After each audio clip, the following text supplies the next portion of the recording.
Welcome to All the Horror Podcast.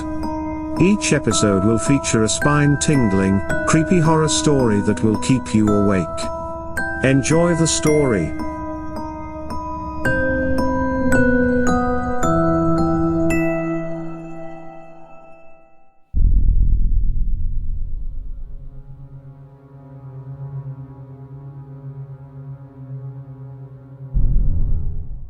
About 15 years ago, I was working on an old house in Manitou Springs, Company. And there I encountered a ghost. And at that time, I really had no opinion. I really was neutral on the subject altogether. Enough people had seen things and reported things that I knew that, well, maybe some of the stories were true. But nothing had ever really happened to me like this. I was working in an old house. I was working with a friend of a guy that I've known for 16 years. Where was that at? That was in Manitou Springs, in the historic district. Springs gives account it's got a reputation for this kind of thing, but at the time I really wasn't paying any attention to that either. But my friend, who I know for so many years, we were standing outside by the main entrance to the house and along one of our sides, he was facing one direction. I was facing the other direction, wasn't I? L-shaped part of the house and adjacent to where we were standing outside. There was a tall window, about a 6-foot tall window with no window covering or treatment on it. Because, we were in the process of, reaching, rocking and painting in this map. So, we were standing outside and we had a French door which has a lot of individual windows or lights. They're called so we could see each other through this French door, and we were standing the door upright and we were trimming out the money and some of the divisions between the glass with primer, and he was doing one sign and I was doing the other side, kind of a production. Finished the door real fast that way and we could see each other. Or we were talking away, just talking a blue streak, and I happened to look to my right, which had me looking at the side of the house with that tall window. And there in the window very distinctly was a woman who was staring back, and I don't know how, but I knew right away instantly that this person was not of this world or was either not living or something like that. I knew it was some kind of alien. Inexplicable and very frightening thing. What was she wearing? She was wearing a full-length white dress that had a lot of white and bright white on white embroidery, and clearly not something that you'd expect to see women wearing today. Possibly something that might be more common around the term between the 19th and the 20th century. And she was about to see her early 20s, and she was attractive. She was slender, she had long black hair, which was up past her shoulders.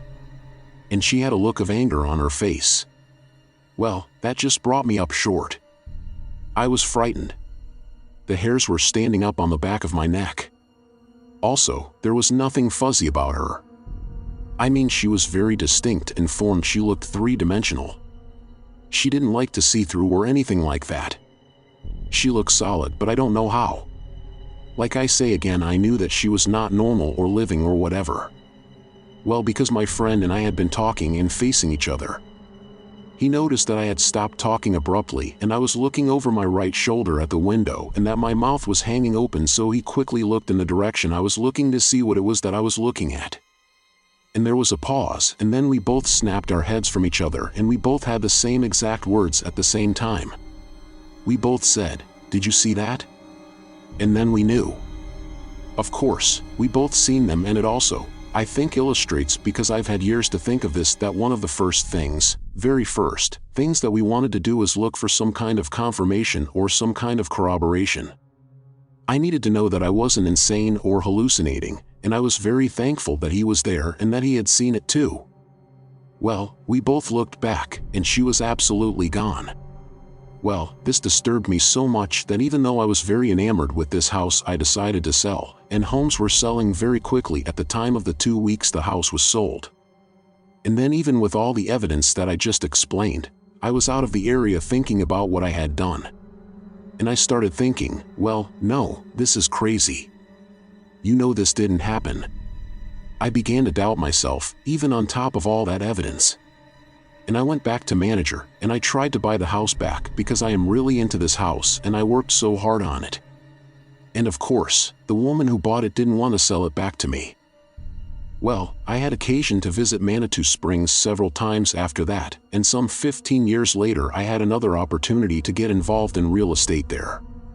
So, between those two I was back and forth Manitou several times. The next time I went back there, I saw that one of the neighbors next to this house, and I saw a woman that I knew was friends with was in her front yard. And I walked up to her, and I didn't want to give her a lead. Questions I wanted just to ask neutral questions. I said, "Well, how are you doing? Sweetheart, are you guys like friends?" And she's, "Oh yeah. We go out and do things. We go out and, drink a beer together." And I said, "Well, how does she like the house?" "Oh, she loves the house. She just thinks it's just the cutest house in town." I said, "Nothing unusual ever happened?" And she said, "Oh, are you kidding?"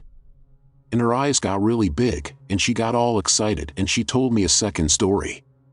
What she told me is that this woman, whose name was Shelley of her bought the house, has started seeing a doctor, and she wasn't quite completely, there with him yet, but they were getting pretty close, and one evening he was at the house with her, and he didn't want to leave.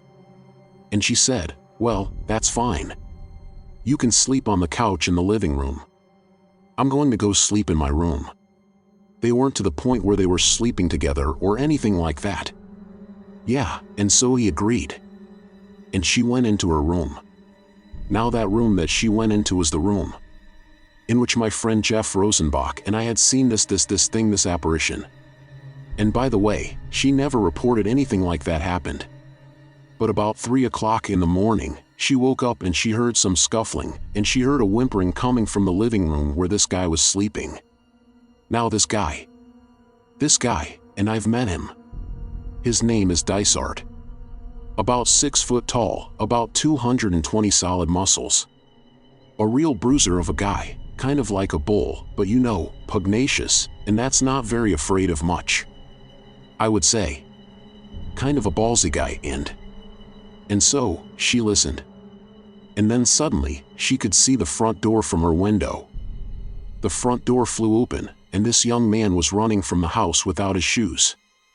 Now she asked around. She couldn't find him. Nobody knew where he was for about 3 days. And then about 3 days later, she had walked into a restaurant or many restaurants. A man who Springs kind of a tourist town, and she walked into a restaurant. There he was, sitting at a table corner, and as she described me said he didn't look well. So, she walked over. She said, "You know why? What the hell happened to do that?" And he said, "I've never been so frightened in all my life." And he proceeded to tell her that at about 3 o'clock in the morning, he woke up for some reason. He opened his office, and in the room was this woman. I don't know whether she was glowing or something like that, but he saw her quite clearly, and there were no lights on. And he said that he saw this woman, and she had this look of hatred on her face, and you knew that she knew that she must be a ghost or something like that. And yeah, this woman was slowly walking toward him, and I would be strong enough. I wouldn't be paralyzed. But he called, and he just raised. I ran for my life. And that's why you love shoes. Well, the story doesn't end there. And by the way you described her, and I met him about 15 years after this happened, and he confirmed that all this happened exactly what she said, and described her in exactly the same way that I just described to you earlier, saying, young woman, long black hair, a white fully dress. If it didn't look like she was pressing the current style at all. And well, to make a long story short, a number of people have cited her a sense that I think I was probably the first to see. Really that town, and this is one of those old tourist attractions in town. They actually make some revenue off of ghost. They have ghost tours, and there are certain reliable sightings and hauntings that they base their tourism on. And at this point the woman is known as the woman. The white man disgrace, and the story was fantastic. It's probably one of the best. Those stories I ever heard.